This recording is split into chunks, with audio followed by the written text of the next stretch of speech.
इसे शिक्षा देनी चाहिए। गाती है तो राग से तो गाए, बेसुरा गाए। तो उन्होंने एक खड़िया लेकर के सामने की दीवार पर जहां बैठी थी, मीरा गा रही थी, उस पर लिख दिया राग से गाओ।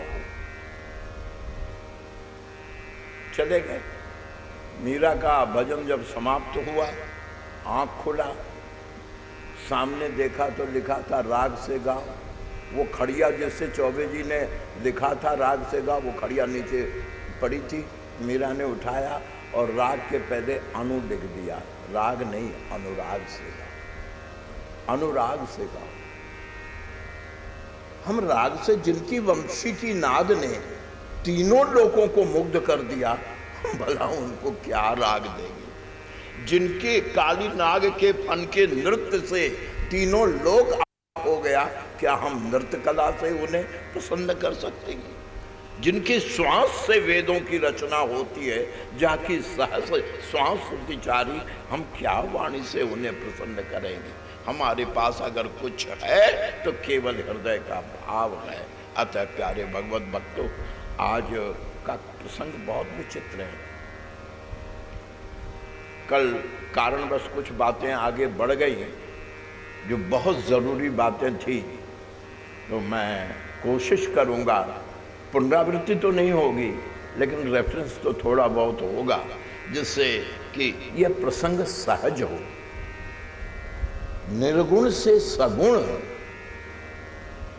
हमारे यहाँ एक मत बन गया अलग सनातन धर्म से। कुछ नहीं, मूर्ति वगैरह कुछ नहीं, निर्गुण निर्लेप निरंजन। हाँ भाई, है वो निर्गुण निर्लेप निरंजन, हम भी मानते हैं, पर जरा गोस्वामी जी की कला देखिए। आज आप लाभ उठाएंगे, हनुमान जी कृपा करें, मैं आप लोगों की श्रद्धा और विश्वास के योग्य बन सकूं, यह प्रभु से प्रार्थना करते हुए आइए 2 बार भगवान का नाम स्मरण करें। और पार्वती के प्रश्न को बीज मैंने कल कहा था कि अब आज से जब तक कथा है, हम 9 प्रश्न को आवृत्ति में दोहराएंगे। कम से कम बच्चों को कुछ तो संस्कार पड़ जाए कि रामायण है क्या। 5 चौपाइयों में रामायण बांध दिया मंगलमयी करुणामयी पुत्र वत्सला माँ पार्वती ने। अद्भुत है, अद्भुत है। आइए प्रेम से साथ दीजिए, भगवान नाम स्मरण कीजिए। सीताराम सीताराम सीताराम सीताराम सीताराम सीताराम सीताराम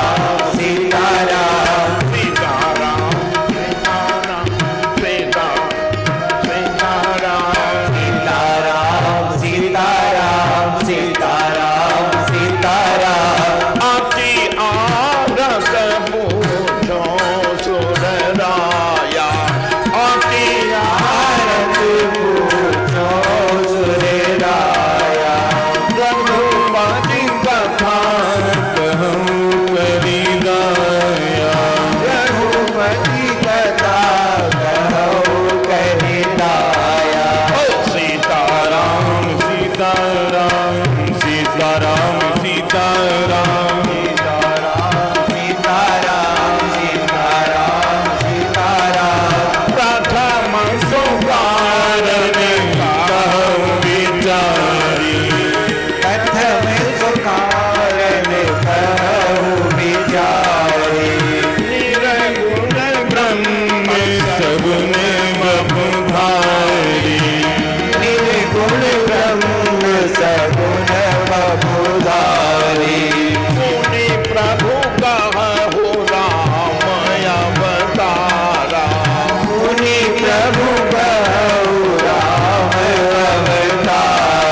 पुरुषोत्तम परात पर ब्रह्म मर्यादा पुरुषोत्तम भगवान श्री राघवेंद्र की ही दया से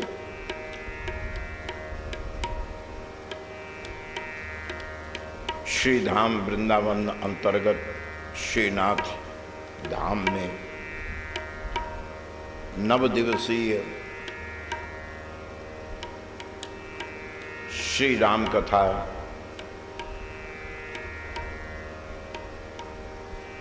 यानी श्री रामचरितमानस विचार यज्ञ का आज चौथा दिवस।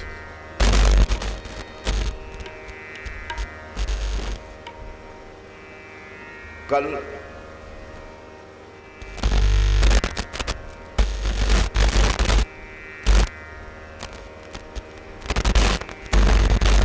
आप सबों की भावना को आदर देते हुए नम्रता पूर्वक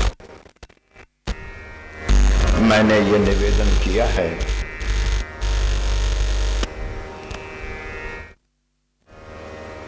कि गृहस्थ जीवन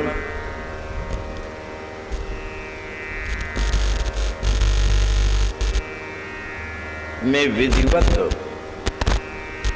धर्म का पालन करने के बाद वानप्रस्थ में लोग भगवत प्राप्ति के लिए साधन में प्रवृत्त होते हैं और वही हमारे आदि पुरुषा ने किया। महाराज मनु ने, गोस्वामी जी कहते हैं, तेहि मनु राज कीन बहु काला। बहु काला से मेरा अभिप्राय यह है कि 72 चौजुगी का उनका पीरियड था। लगभग अपना पूरा समय वो भवन बसतभा चौथपन।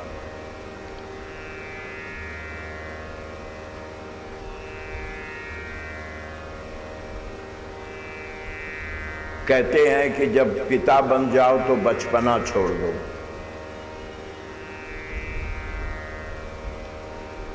पति बन जाओ तो इधर उधर देखना छोड़ दो, और दादा बन जाओ तो घर में दादागिरी करना छोड़ दो, और परदादा बन जाओ तो फिर दुनियादारी छोड़ दो। तो हो यन विषय विराग भवन बसतवा चौदपन दंपति मन दुख लाग। ये दर्द पैदा करो, इसके बिना कुछ नहीं होगा।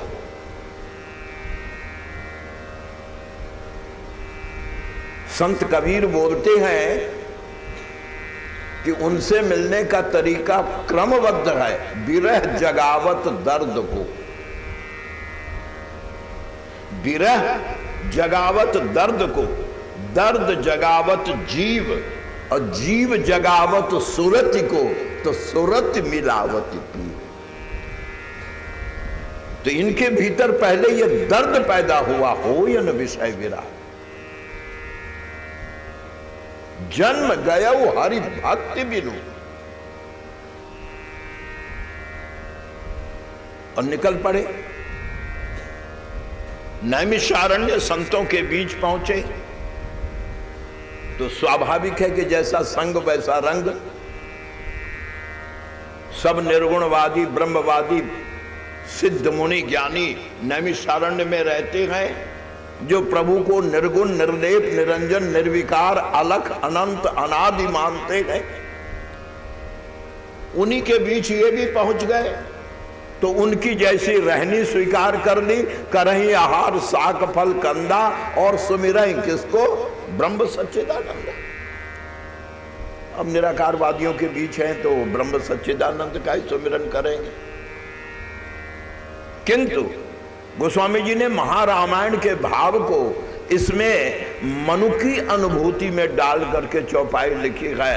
क्या कि देवऋषि नारद ने जब आकर के कहा कि अगर तुम उस अनंत अगुण अखंड और अनादि को देखना चाहते हो तो संभव है। क्यों? वेद ने कहा है, ऐसे प्रभु सेवक बस आई। अब भगत हेतु लीला तनु गहई। अगर सेवक की रुचि होती है तो भगवान उनकी रुचि के अनुसार रूप धारण करके आई। बधाई श्री राम। जय हो, जय जय। अरे वाह, जय हो। नारायण हरि प्रभु राम। हे नाथ, हे प्रभु, हे बहुत।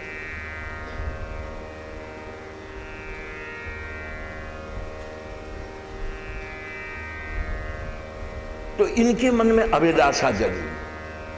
क्या?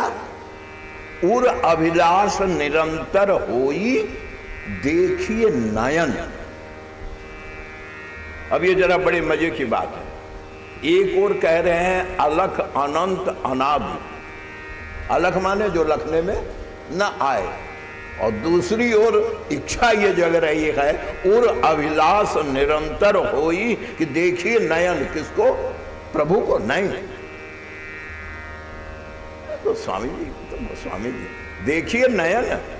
प्रभु से तो संबंध है। जब ब्रह्मा के मानस पुत्र हैं, ब्रह्मा के अंग से प्रकट है, तो त्रिदेव से तो लेना देना है, वहां तो व्यवहार है। प्रभु से कोई लेना देना नहीं है। तो यहाँ गोस्वामी जी महाराज अन्य रामायणों के राम से मानस के राम को अलग कर रहे हैं। अन्य रामायणों में मैं आपको कल मैंने बताया है कि चारों घाट पर 4 वक्ता बैठे हैं। भरद्वाज से याज्ञवल्क्य कहते हैं, कागभूषुंडी गरुड़ से कहते हैं, शंकर पार्वती से कहते हैं, और चौथे घाट के संबंध में जो अब तक मान्यता है कि चौथे घाट पर वक्ता कौन, तो अब तक प्रचलित है विद्वानों में अयोध्या और काशी में। एक बात ध्यान दीजिए, राम कथा से 3 स्थान का संबंध है, काशी, अयोध्या और वृंदावन। ब्रज, वृंदावन से मेरा ब्रज से है। और तीनों स्थान के लोगों ने मानस की 3 चीजों को पकड़ा। काशी वालों ने शब्द पकड़ा। काशी के व्यासों को अगर आप सुने, एक एक शब्द की ऐसी शल्य चिकित्सा करती है, चीर फाड़ करते हैं।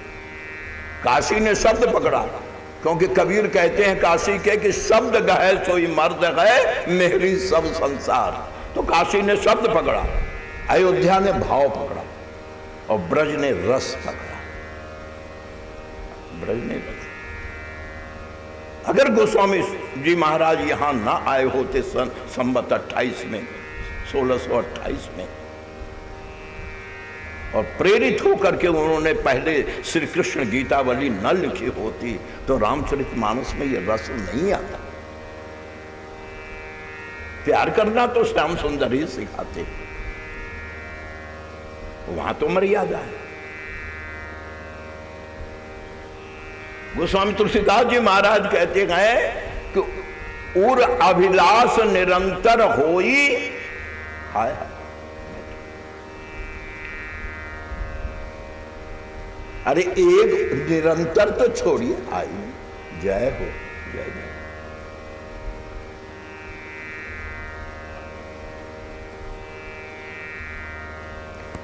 जय प्रभु।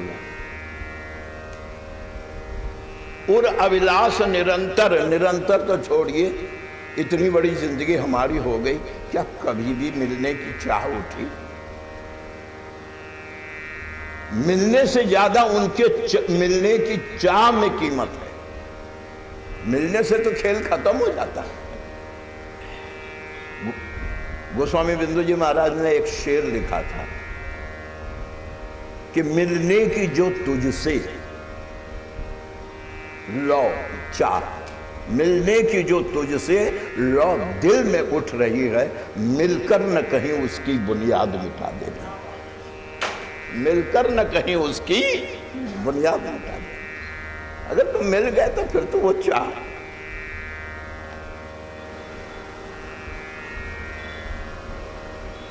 श्री वृंदावन धाम में ही बाहर का उदाहरण क्यों दूं?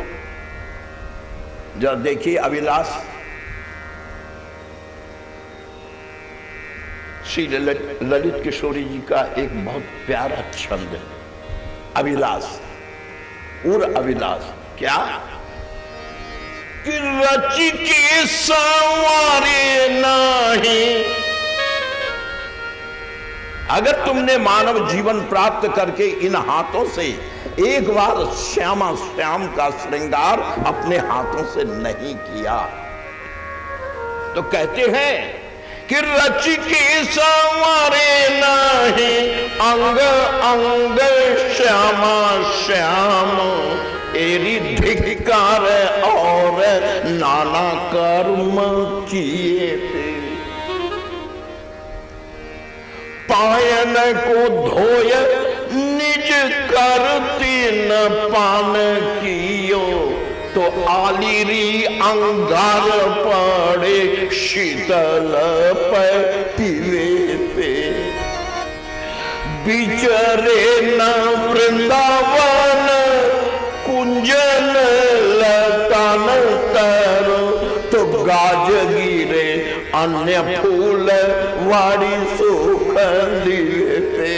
और ललित किशोरी, अंतिम ध्यान से सुनो अभिलाष, ललित किशोरी बीते बरस अनेक दृग, देखे नहीं प्राण प्यारे, तो चार ऐसे जीवे पे। उर अभिलाष निरंतर हो, और अभिलाष निरंतर हो, अभिलाष निरंतर हो, अभिलाष निरंतर हो। देखिए नयन परम प्रभु सोई, देखिए नयन परम प्रभु सोई। क्यों भाई? ये परम प्रभु कौन है? तो महाराज मनु कहते हैं मेरी दृष्टि में परम प्रभु वो है। कौन? कि उपजहि जासु आंसति नाना शंभु विरंति विष्णु भगवाना।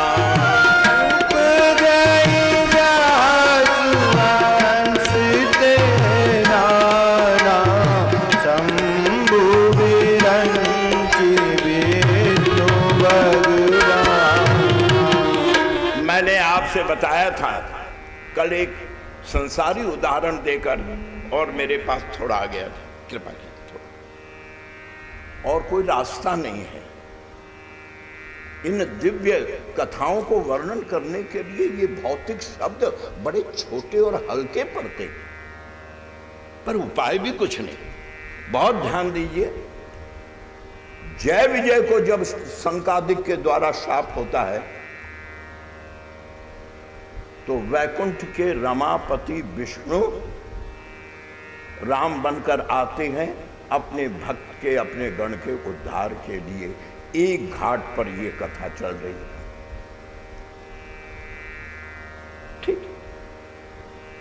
सवाल होता है कि दुनिया में क्रोध करना गलत है संतों के लिए। यही व्यंग्य किया था लक्ष्मण ने परशुराम से, लखन कहे हंस सुनो मुनि, क्रोध पाप कर मूल। और वो भी संकादिक, और वैकुंठ के द्वार पर क्रोध। जय विजय ने तो अपने कर्तव्य का पालन किया। क्यों? चार नंग धड़ंग, क्योंकि ये वस्त्र पहनते नहीं थे, आशा बसन, चार नंग धड़ंग व्यक्ति, भीतर फैमिली लाइफ है, रमा है, ये घुसे चले जा रहे हैं। तो दरबान ने तो अपनी ड्यूटी की थी, आगे गुस्से। वैकुंठ के द्वार पर राक्षसों जैसा व्यवहार करता है। जा तो 3 जन्म में राक्षस। यही एक रावण है जो 3 बार आता है, भगवान के हाथों मरने के बाद भी मुक्त नहीं होता। गोस्वामी जी को कहना पड़ता है मुक्त न भये हते भगवान। क्यों? 3 जन्म तुझे वचन प्रमाण। ये रावण ये इसे 3 का चक्कर पड़ा है। बहुत फर्क है अलग अलग घाट पर। एक घाट पर तो विभीषण एकदम गायब है, वहां केवल रावण कुंभकर्ण है, क्योंकि हर गणों को नारद ने शाप दिया था, जाय निशाचर हो तुम कपटी पापी दो। बस केवल वो जलंधर में तो कुंभकर्ण भी नहीं है, कहां जलंधर रावण भयो। पूरा कुणवा अगर रावण का है तो ये गोस्वामी जी के घाट पर। गोस्वामी तुलसीदास जी महाराज कहते हैं कि ये हुआ क्यों? विष्णु के द्वार पर और सनकादिक बैकुंठ के द्वार पर क्रोध। विद्वानों के गली ये बात उतरती नहीं है। तो प्यारे प्रभु प्रेमियों, सत्योपाख्यान रामायण में इस घटना के लिए एक उल्लेख मिलता है, शायद आपको कुछ मदद मिल जाए।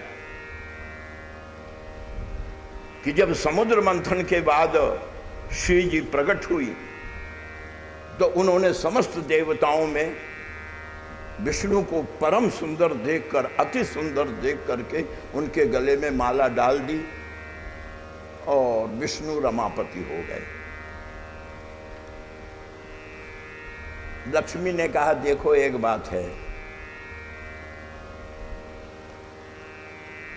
मैं अपने बाप की बड़ी लाडली बेटी हूं। माला तो मैंने तुम्हारे गले में डाल दी है, लेकिन तुम ये उम्मीद न रखो कि मैं तुम्हारे साथ तुम्हारे घर बैकुंठ जाऊंगी। बोले तो यहां कमी क्या है? रत्नाकर और मेरे सिवा कोई है नहीं, सारी जायदाद के मालिक तुम हो। तो बोले तो बिछा दी वहीं डल्लभ का गद्दा, शेष शैया पर लेट गए। और इनका मूड न बदले, कभी घर जाने को न सोचे, बैकुंठ है। इसलिए रमा बराबर पांव दबाती रहती हैं, पांव चरणों में पड़ी रहती हैं, दबाती रहती हैं, खुशामद करती रहती हैं, कहीं जाए। और फिर भला बताइए, एक तो ससुराल का माल, ऊपर से डल्लभ का गद्दा, और रमा जैसी अर्धांगनी पांव दबा रही है, तो उसे नींद ना आए तो किसे नींद आए? सो गए। और जब सो गए तो पांव दबाते दबाते नारायण के शांताकारम भुजग शयनम स्वरूप को देखकर लक्ष्मी सोचती है माला तो मैंने डाल दी, तो संबंध भी हो गया। लेकिन आए दिन राक्षसों का उत्पात होता रहता है, वो बराबर आक्रमण करते हैं, देवासुर संग्राम चलता ही रहता है। कहीं कभी कोई राक्षस ने मेरे हरण की या मुझ पर कुछ गलत स्थिति करने की कोशिश की तो ये समर्थ होंगे क्या? क्योंकि ये बड़े कोमल हैं, और जो खूबसूरत ज्यादा होता है वो बड़ा नाजुक होता है। और रक्षण के लिए बल चाहिए, तो खूबसूरत तो बहुत है, सुंदर भी बहुत है, लेकिन क्या आवश्यकता पड़ने पर ये मेरी रक्षा कर सकेंगे, यह संदेह रमा के मन में उठा। ऐसा सत्योपाख्यान रामायण में महर्षि उल्लेख करते हैं। तब अंतर्जामी प्रभु ने सोचा, जब इनके मन में यह मेरे प्रति बल का संदेह हुआ, तो पति और पत्नी के बीच में जरा भी अगर जलपै सरिस बिकाय, देखो प्रीति की रीत बली, बिलग होत रस जाय, कपट खटाई पड़द पोनी। इसलिए अच्छा ये है कि पहले इनके दिल और दिमाग को ही ठीक किया जाए। प्रभु ने लीला प्रारंभ की, सनकादि को प्रेरणा की, जय विजय ने रोक दिया, बदतमीजी से गुस्से में आ गए और उन्होंने शाप भी दे दिया 3 जन्म का। क्यों भाई 3 का क्यों? कोई भी बात भारतीय संस्कृति में 3 बार जब कर दी जाती है ना तो उसको पक्की मानी जाती है। त्रिवाचा मानस में भी सत्य, सत्यपन, सत्य हमारा, यानी 3 बार प्रभु को भी बोलना पड़ता है। क्यों? इसे भारतीय संस्कृति में त्रिवाचा कहते हैं। तो प्रभु ने इसीलिए साफ दिलवाया कि 3 जन्म यानी 3 बार तुम दुनिया में जाओगे, पराक्रमी बनोगे और मैं दुनिया के सामने तुम्हें पद दलित करके रमा को विश्वास दूंगा कि चाहे कितना ही दुर्दांत दानव क्यों न हो, मेरे रहते तुम्हें भय करने की कोई जरूरत नहीं। एक घाट पर तो अवतार का कारण ये चल रहा है, लक्ष्मी के मन को संतोष देने के लिए। एक घाट के ऊपर कथा कहते कहते शंकर जी ने कह दिया कि पार्वती, हां, एक कल्प में नारद शाप दीने के बारे।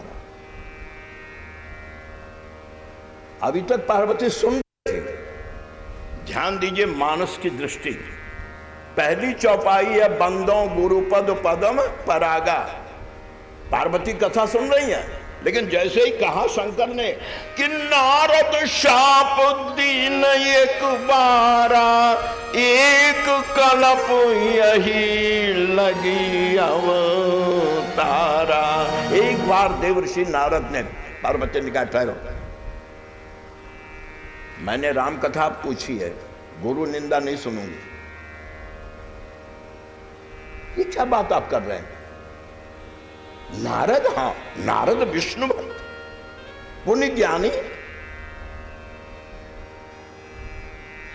हमारे गुरु कोई ऐसे वैसे हैं क्या? अब वो नारायण को शाप देंगे? शंकर जी ने कहा, देखो तुम्हारी गुरु भक्ति को मैं ठेस नहीं पहुंचाता हूं, लेकिन पार्वती सही बात यह है, बोले बिहस महेश तब ज्ञानी मूढ़ न कोय, अरे जेहि जब जस रघुपति करही सो तस तेहि क्षण होय। तो एक बात बता दो, क्या जरूर विष्णु ने कोई अपराध किया होगा? मेरे गुरु गलती नहीं कर सकते हैं। कारण कवन शाप मुनि दीना, धन्य का अपराध रमापति कीना। मुझे ये बताओ कि रमापति ने अपराध क्या किया कि मेरे गुरुदेव ने कुपित होकर शाप दिया? और प्यारे प्रभु प्रेमी, आइए, स्वागत में विराज।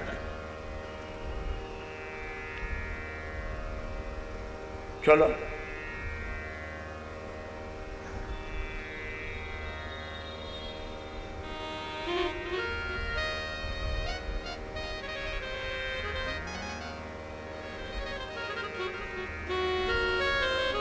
लगता है अब मेरे साथ कोई एक्सीडेंट होने वाला है। धन्य है आप। यह राम कथा है जिसने आप जैसे वीतरागी तपोनिष्ठ संत को भी बहुत ध्यान दीजिए। इच्छा तो यही है, ये कथा तो नहीं है। मैंने प्रथम दिन बैठते ही कहा था कि ये सारे देश को एक ये संदेश गया है कि हम कुछ भी हो जाएं, लेकिन अपने बड़ों का सम्मान करके ही ऊपर उठ सकते हैं। शास्त्री जी ने, डॉक्टर साहब ने जो यह एक प्रयत्न किया है, ये कोलाहल से टकराने का प्रयत्न है। आज सबसे बड़ी भ्रष्टता हमारे समाज में ये हो गई है कि बड़ों का अदब मिट गया है और छोटों का लिहाज मिट गया है। होटल में खाकर हॉस्पिटल में मरने वाले लोगों की सभ्यता का अंधाधुंध अनुकरण करके,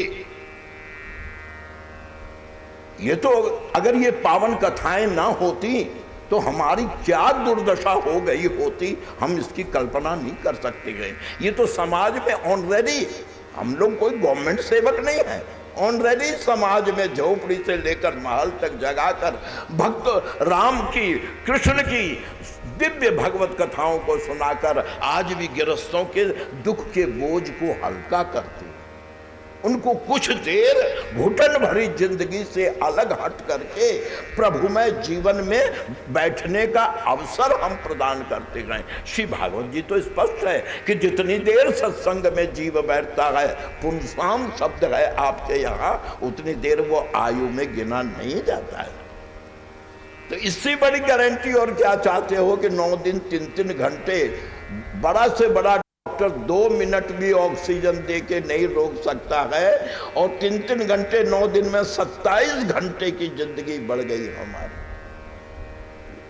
कथा सत्संग में बैठने के बाद आयु बाधित नहीं हो सकती। इसलिए आइए, हमारा तो ये परिवार है, अब तो इस कंधे पर बोझ नहीं समझ रहा है, इसलिए समर्पित करने आए हैं कि जो भी हृदय के भाव हैं आपके सामने उपस्थित करूं। आप इसे सजाकर संवार कर अपनी कुशलता, अपनी बुद्धि और अपना विवेक लगाकर समाज को परोसते रहें, जिससे समाज में प्रभु के भक्ति की धारा निरंतर बहती रही और हम पाप ताप संताप से दूर रहते रहे। आइए प्रभु प्रेमियों, बड़े ध्यान के साथ सुनिए। मैंने आपको जय विजय, नारद 2 घाट बता दिया, और एक घाट पर तो स्थिति ये बनी कि जलंधर जब शंकर भी हार गए, क्योंकि जलंधर का अपना बल नहीं था। एक और देखिए आप, कल मैंने एक व्यंग किया था, कुछ लोगों को बुरा लगा होगा कि 10 बार डॉक्टर इसी देश में आए और कहीं नहीं गए, इतनी बीमारी बढ़ी है हमारी।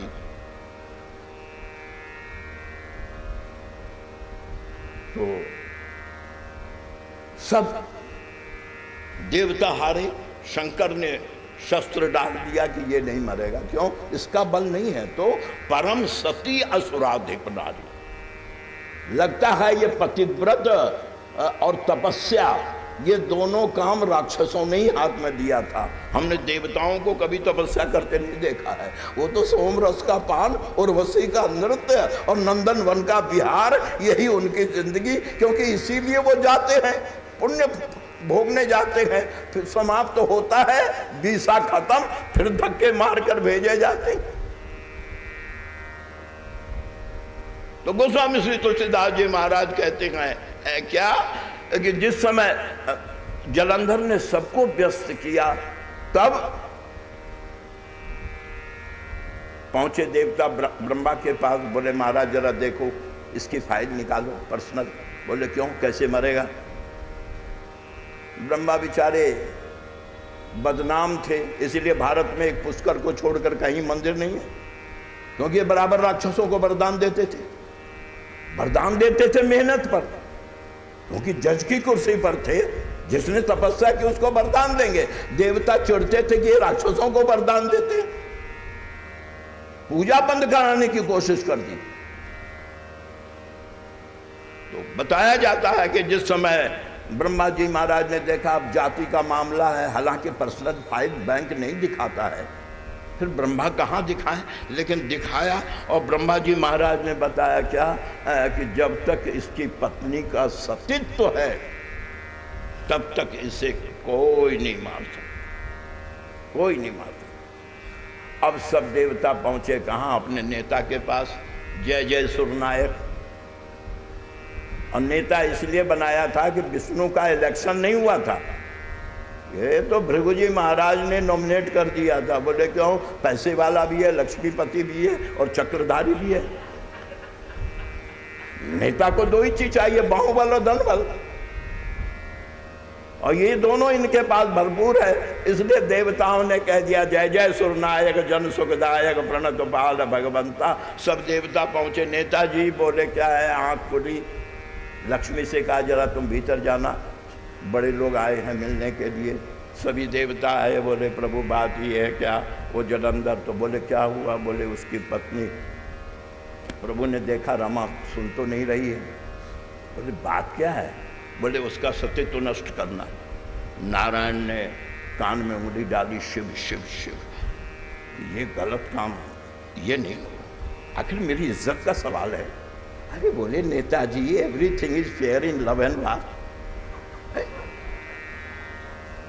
अपनी पार्टी की साख बचानी है, इज्जत बचानी है, अब इतनी नैतिकता का बोझ मत ढो।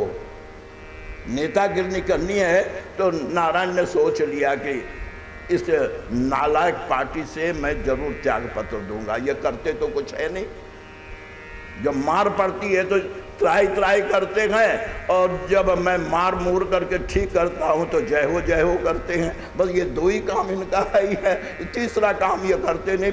देखो रामायण में देवताओं ने फूल बरसाने और जय हो करने के सिवा कोई काम किया है क्या? या तो फूल बरसाएंगे या जय हो करेंगे, बाकी काम तो नेता करेगा। और मजबूरन भगवान को पहुंचना पड़ा। कथा आप लोगों से क्या कहूं, कथा मालूम है। वृंदा भ्रम में आ गई, मुस्कुराते हुए जैसे हाथ, बोले रण समाप्त हो गया। बोले नहीं, हुआ ही नहीं, वो तो तुम्हारे पतिव्रत के प्रताप से देवता उल्टे पांव भाग गए। ऐसा क्या? हाँ, और पुलकित हुई, हाथ आगे बढ़ाया, लेकिन जैसे ही नारायण ने स्पर्श किया कि वृंदा हाथ छटक कर 2 कदम पीछे हटकर आंखें लाल करके बोले कौन है तू? नारायण को तो कल्पना भी नहीं थी कि इतनी जल्दी। कौन है तू? तो मेरा पति नहीं हो सकता। उनके स्पर्श को मैं जानती हूं, पत्नी पति के स्पर्श को जानती है। तू पति के वेश में है, पर है कौन तू? बोल। प्रभु चुप। क्यों? प्रभु कहते हैं अगर बोलता हूं तो नारद तुरंत अखबार में छापेगा। इतना ऊंचा आदमी, और काम कैसा है अब आप लोग ही समझ सकते हैं। गोस्वामी जी को भी लिखना बड़ा, छल कर टारे उतासु व्रत प्रभु सुर कारज ऐकीन छल करी, अंडरलाइन है। जब प्रभु ने सोचा क्या, अब ये अपना परिचय देना तो ठीक नहीं, जो सजा मिले भोग लो। और सजा मिल गई, मौन रहे, पत्थर हो जा। और आत्मदाह करके जैसे ही वृंदा ने अपने को योगाग्नि को समर्पित किया, वहां पर मुट्ठी भर घास खाक रह गया। परम पूज्य स्वामी कृपात्री जी महाराज कहते थे क्या, कि जो खाक होते देखा वृंदा को नारायण ने, नारायण विह्वल हो गए। एक जरा सी माने लम्हे की गलती और सजा सदियों की। नारायण वृंदा के इस त्याग पर इतने मुग्ध हुए कि कहते थे, स्वामी जी ने कहा था कि खाक में लौटने लगे, वृंदा दुनिया मेरे स्पर्श से धन्य होती है, लेकिन मैं क्षण के स्पर्श से अब तेरे बिना रह नहीं सकूंगा। यह कह करके जब नारायण वृंदा